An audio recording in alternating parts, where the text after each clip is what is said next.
If you're a serious fan of Marvel Comics, it's hard to be disappointed in Disney's Marvel Studios. The worst you can say about their worst output is that it's mediocre. And that's on the rare occasion that it isn't great. It's usually pretty great. Marvel Studios has a lot of creative freedom, but there still have been changes in the decade since Disney bought the comic colossus. Before we begin, subscribe to CBR and ring that bell to become a member of our notification squad so you never miss a video. Without further ado, let's see how Disney pulls Marvel strings. What was that line about there's no strings on me, Ultron? I had strings, but now I'm free. Begging the question. We should probably begin with a slight disclaimer. Some of what we'll cover in this video is speculation, more plausibility than verifiable fact. There's no way most people, even the folks here at CBR, the geniuses here at CBR, can just be a fly on the wall at Disney, one of the world's largest corporations, and tease out their internal dynamics. If some fundamental essence of Marvelness has been sidelined by Mickey Mouse, it's hard to tell from the outside looking in. From the looks of it, they've certainly been less authoritarian in their ownership of Marvel than Warner Brothers has been with DC. DC's Warner saga began in the 60s when it was bought out by the conglomerate Kinney National Company in 1967. Kinney went on to purchase Warner Brothers, forming Warner Communications in 1972. In 1991, Tim Burton's Batman demonstrated that, with the right talent, a superhero film could do well at the box office. But with the caveat that it helps when the superhero is already a household name like Batman. Batman and Robin aside, everything was okay for DC Films until Disney bought Marvel in 2009, and Time Warner freaked out. They rebooted all of DC Comics, displeasing fans with the new material and angering them even more with a slew of terrible films that were clearly made by a committee. They redeemed themselves a little bit with Wonder Woman, but otherwise, it's just been meh. Let's not talk about Batman vs. Superman or Suicide Squad. It's clear that they don't know what to do with these characters. You get a feeling of panic when you watch DC films. You can sense they're living in the shadow of Marvel, and it's getting under their skin, making their films erratic. It's telling that The Dark Knight, one of the greatest superhero films of all time, came out in 2008, before Disney's acquisition of Marvel. Since then, DC hasn't even remotely achieved a similar level of quality. It's no surprise that there were serious fears in 2009 that Disney would play a similar game with Marvel. How could anyone guess that anodyne, happy-go-lucky Disney could do right by a sprawling universe of nerdiness? Well, it seems that a lot of the control Disney exerts over Marvel is in the interests of a consistent level of quality and profitability. But it's hard to know if that control is exerted by Disney on Marvel, or if it amounts to self-control on the part of the Marvel division itself. Based on what we know, Marvel is pretty autonomous within Disney, which is why the films are so faithful to the source, but where that autonomy ends is hard to pin down. No, you complete me. Marvel before and after Disney.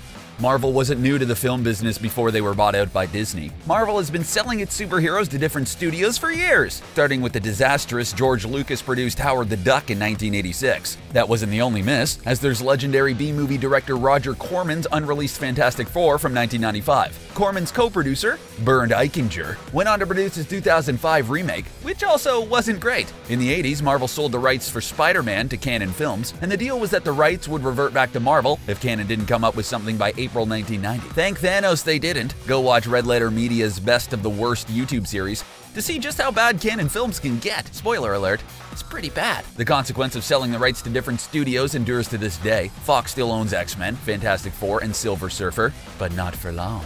Sony still controls Spider-Man, which has been roasting in development hell with Columbia Pictures over 2 decades, before the 2002 Sam Raimi film. Columbia is a Sony subsidiary, if you didn't know, but it's interesting to note that before the X-Men and Spider-Man movies of the 2000s, Marvel was already experimenting with film production.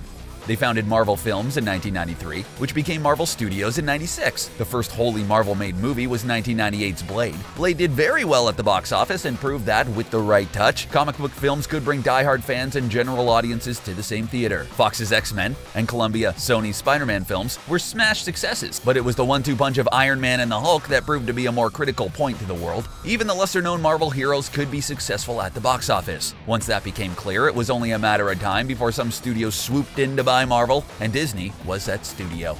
That's what makes the MCU so interesting. Before Spider-Man: Homecoming, Marvel's most iconic heroes didn't belong to Marvel Studios and Disney. It forced Marvel and Disney to get creative and find ways to sell the characters Marvel fans love, but general audiences didn't know. Guardians, Thor, they had to work. One result of this tension was the purging of Isaac Perlmutter from the top position of Marvel Studios in favor of producer Kevin Feige. Perlmutter is a businessman, Feige is an artist. While Perlmutter understood the business of comics, Feige's instincts are more creative. As of late 2000, 2015, Feige reports to Disney's leadership directly. Feige made the MCU what it is. In a sense, Disney has interfered in a way you wouldn't expect a big studio to interfere, by promoting more creativity, not less. Listen up, Warner Brothers! I'm not crying. I will scan you for injuries. Don't scan me. Scan complete. Unbelievable. Pixar poaches Big Hero 6. When Big Hero 6 came out in 2014, most people accepted it as just another Disney Pixar film. It felt like it was cut from the same cloth as WALL-E and Wreck-It Ralph, with a little bit of cyberpunk anime thrown in for good measure. Only serious Marvel fans know that Big Hero 6 was originally a Marvel superhero team. Big Hero 6 was originally Marvel's attempt at breaking into the anime aesthetic. In the comics, the Japanese government is looking to put together a team of state-sponsored superheroes. Perhaps they don't like the way North American superheroes usually work independent of the government, unless you count the organization S.H.I.E.L.D., so the Japanese government consults a consortium of Zaibatsu-like business people called the Jiri, who tap a guy named Silver Samurai to head up the team. Their next recruit is the 13-year-old Hiro Takachiho. Boy, genius. He's not impressed with Silver Samurai, and only joins the team when his mom is kidnapped by Everwraith, the collective ghost of all of those killed in the atomic bombing of Hiroshima. Using his brilliant engineering skills, the young savant creates Baymax, a robotic sidekick whose name is an obvious reference to Betamax, Sony's high-quality but ultimately unsuccessful videotape format. Fans of Marvel will know the Silver Samurai to be the son of Lord Shinjin, one of Wolverine's most dangerous foes. In fact, he's associated with the Brotherhood of Mutants, a classic enemy of the X-Men. Spider-Man also taps Big Hero 6 to help him fight Dr. Octopus in the Ends of the Earth storyline, but you wouldn't know any of that from watching the film. In the movie version, Hero's last name has been altered to Hamada. The film takes place in San Francisco, a kind of hybrid Japanese-American city. But beyond those changes, the key takeaway is that there isn't another Marvel character in sight. No crossovers with Spider-Man, no visits from the Avengers, no multiverse adventures with Doctor Strange. Aww, none of the ins and outs you would expect from the Marvel Cinematic Universe. Why? Well, in 2009, during the Marvel purchase, Disney's Bob Iger made it clear that he wanted to take lesser-known elements of the Marvel Universe and spin them off into their own thing.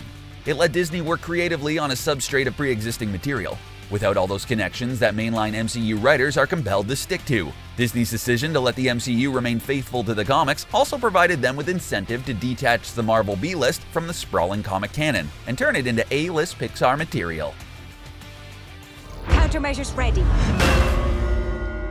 Let's kick his ass. Everything is just fine. There have been 20 feature films in the Marvel Cinematic Universe since Disney's acquisition of Marvel in 2009, and the strange thing is, none of them, absolutely none of them, suck. If you think about it, that's a pretty incredible feat. Granted, none of the Harry Potter films suck, though in our humble opinion, we think that David Yates made the tone of the films through 5 and 8 a little too rushed and superficial. But take the Lord of the Rings films, for example. Those were incredible, but the follow-up Hobbit movies weren't so good. Understatement. And probably won't stand the test of time the way the original trilogy will.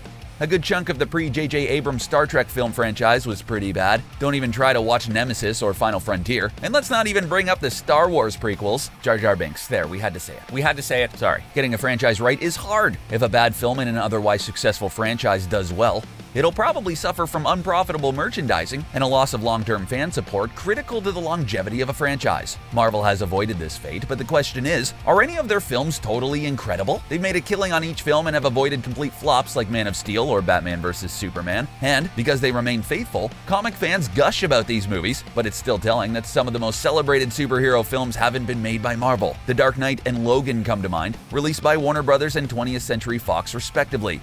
These films have received widespread critical acclaim. Now us nerds can decide how we feel about mainstream critics, the same types who dismissed J.R.R. Tolkien and Star Wars back in the day, but it says something that they think the best superhero films aren't Disney ones. Even though taste is ultimately subjective, it seems clear that Disney has taken huge steps to have a baseline level of consistent quality by playing it pretty safe. But playing it safe also means that when others get it right, they might outshine you. The world's gonna find out exactly who we are.